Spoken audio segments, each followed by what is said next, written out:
The wind howled over the empty plains like a wounded coyote, carrying with it the whispers of a world that had forgotten mercy. The sun had long fallen behind the ragged blue mountains, leaving only the dim orange glow of a lantern swaying in the trembling hand of Eli Turner, a lonely rancher whose life had been nothing but dust, sweat, and silence.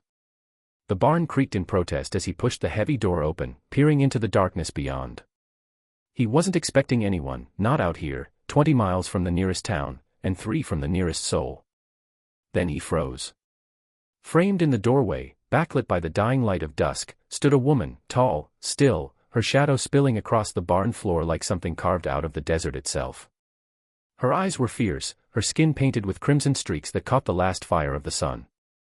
2 black braids framed a face that held both beauty and storm.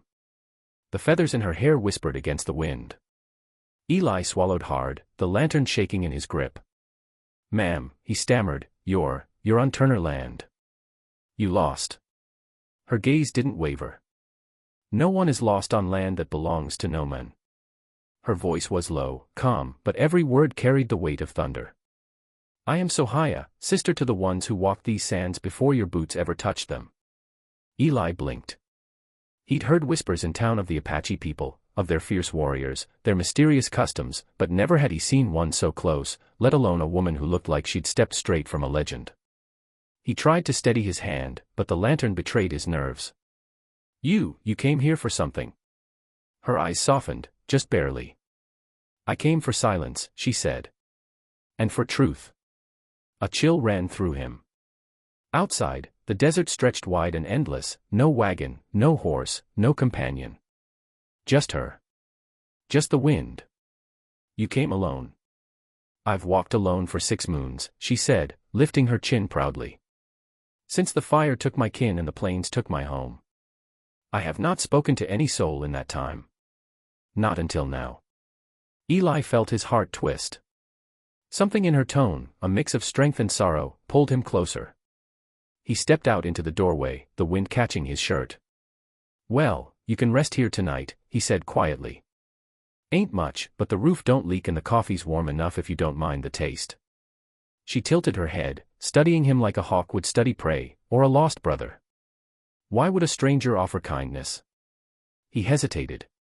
"Because I reckon it's all I've got left to offer." The silence between them thickened, heavy with a strange, invisible pull. Sohaya's eyes softened for the first time, her voice low, almost whispering to the wind. "Your eyes carry hunger, not for food, but for belonging." Eli looked down, embarrassed. "Maybe. This land's been quiet too long. Sometimes I swear the silence starts talking back." Sohaya stepped closer. The scent of earth, leather, and smoke filled the air. "Then perhaps," she said gently, "you are not meant to live in silence." The lantern light danced across her face, catching the glint of her necklace made from carved bones and turquoise beads. Eli felt the world shrink to the small circle of light between them, 2 souls caught in the emptiness of the Wild West, neither belonging, both searching. He motioned toward the barn. "Come inside, Miss Sohaya. The night gets cruel out here." She nodded once, stepping past him. Her presence seemed to fill the space, her shadow stretching across the hay and wood like a story the desert itself was writing.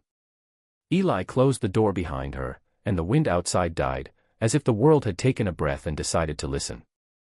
They sat near the lantern, its flame flickering against the wooden walls.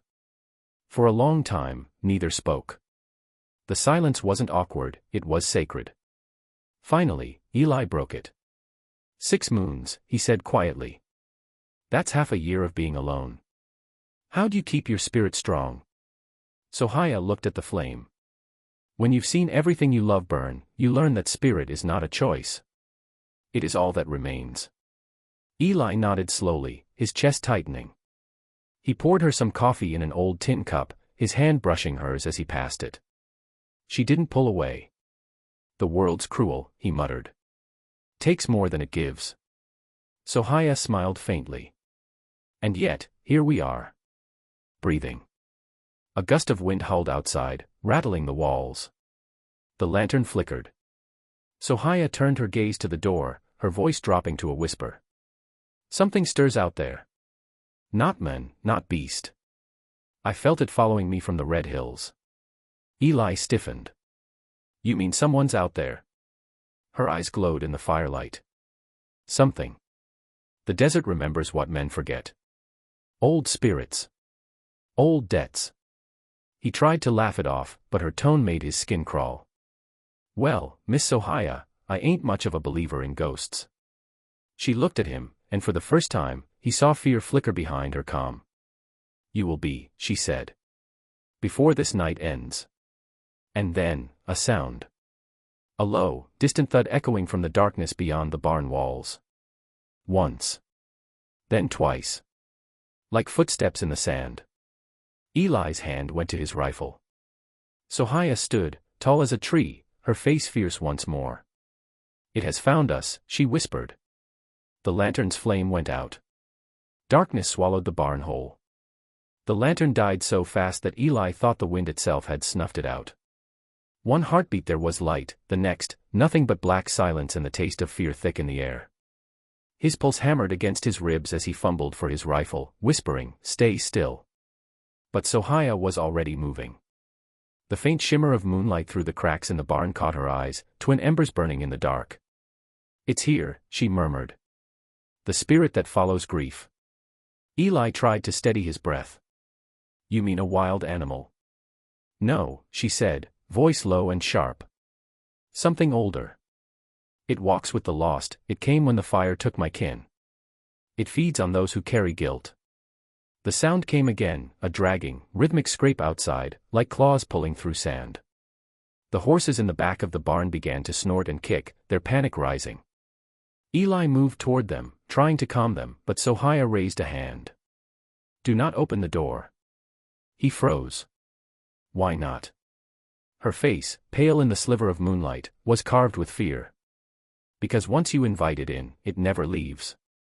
Eli felt the air change, colder, heavier. He looked through a crack in the wall and saw something moving in the desert. A shape, tall, shifting, its edges wrong, like a shadow trying to remember how to be human.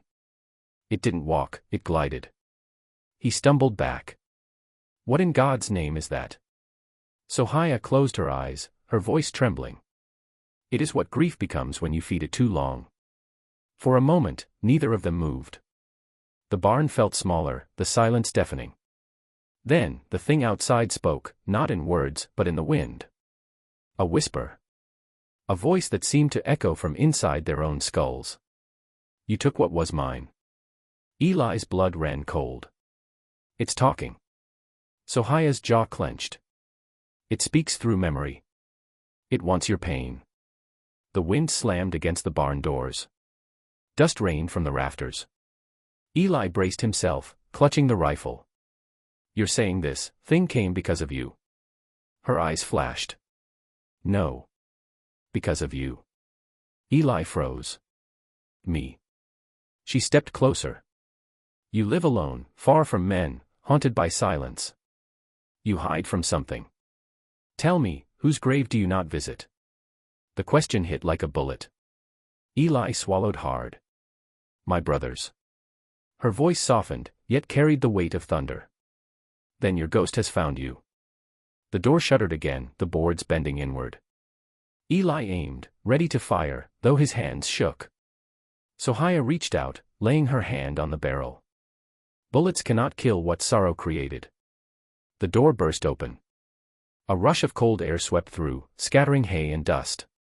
The shape filled the doorway, tall, wrapped in smoke, eyes burning like dying coals. And then Eli heard it again, that voice, but now it sounded like his brother. "You left me to die in that canyon." Eli dropped the rifle. "No.